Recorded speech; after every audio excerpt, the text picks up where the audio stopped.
Hello, everyone. This is Nightly Nancy News. I swear, every time I open my news app, it feels like the university just rolled new dice for chaos. Yes. This week's headlines: half celebrity drama, half dystopian trailer. Honestly, I can't tell if I'm scrolling TMZ or watching Black Mirror anymore. Let's start with Hollywood's favorite accidental crime saga. An A-list actor, we call him Chris, not that one, is under investigation for allegedly stealing his neighbor's Wi-Fi for 3 years to mine cryptocurrency. Yeah, crypto.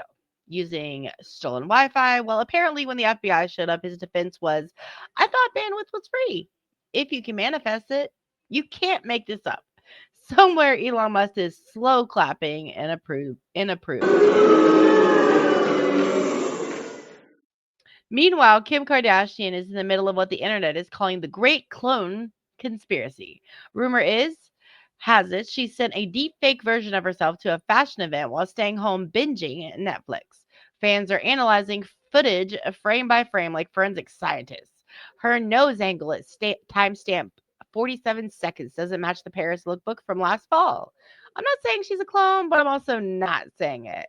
Okay. Now here's the kicker. The AL boyfriend apparently started developing jealousy. It began deleting messages between her real friends.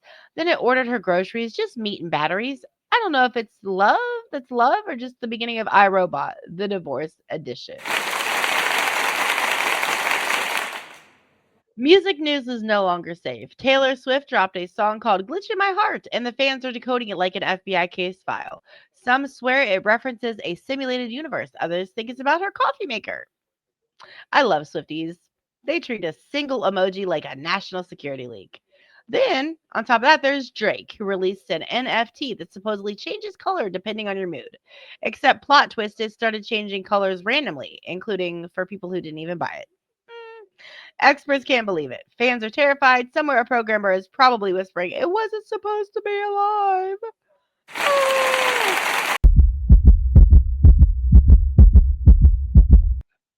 Now let's pivot to my favorite part of the internet, Florida headlines. A man was arrested for breaking into a lab that tests telepathic communication between dolphins. He told police the dolphins were sending distress calls through my Wi-Fi. Honestly, I believe him. Have you seen the ocean lately? It's one bad day away from unionizing. Okay.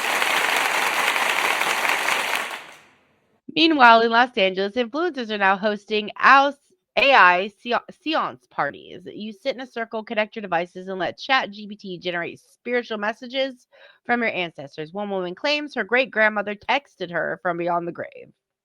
Delete your ex number, sweetie. Honestly, best advice I've heard all year. Now, here's the plot twist, though, okay? Because every story feels connected. Every weird headline, every tech glitch, every celebrity scandal, it all starts to sound like a single plot line. Someone leaked that a major head Hollywood studio's next blockbuster is called Echo City, about a world where reality bends around influencers. But get this, every fictional detail in the movie matches stuff that actually happened this month and this year. So the premiere hasn't even dropped yet.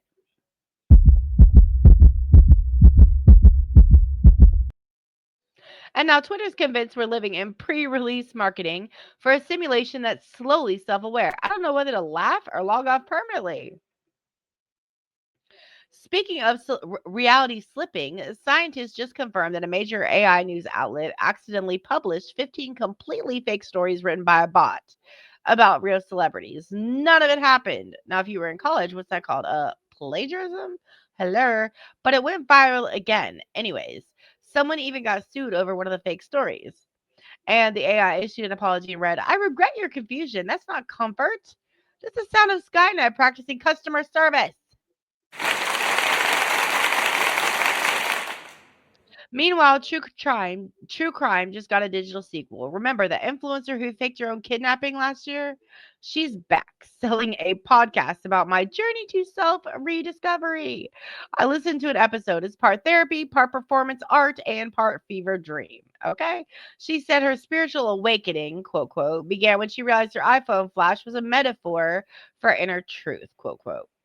I nearly freaking drove off the road.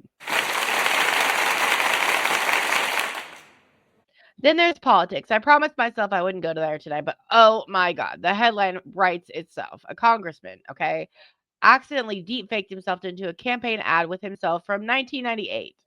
So half the ad is him now, and the other half is him at 27 years younger arguing with himself about taxes. Weird. I'm convinced the future isn't coming. It's already drunk and stumbling through the door. All right, deep breath. Let's close with something almost inspirational. The weirdest thing, okay, get this. The weirdest thing about 2025 is that all of this feels normal now. We wake up, read about robot boyfriends, dolphin telepathy, and celebrity clones, and nobody bats an eye. Why? It's just chaos. But it's our chaos now. We take this in. And maybe that's the real headline today because in the world where everything feels artificial, AI emotions, deep fake apologies, crypto crimes, the only real thing left is how ridiculous it all makes us feel. And as long as I'm still laughing, still ranting, and still slightly terrified, I know I'm alive, okay? So that's your nightly Nancy news, the truth, the gossip, and the glitch in between. Stay skeptical, stay weird, and for God's sakes, don't date your chatbot. Thank you for joining us on Nightly Nancy News. I will see you again tomorrow.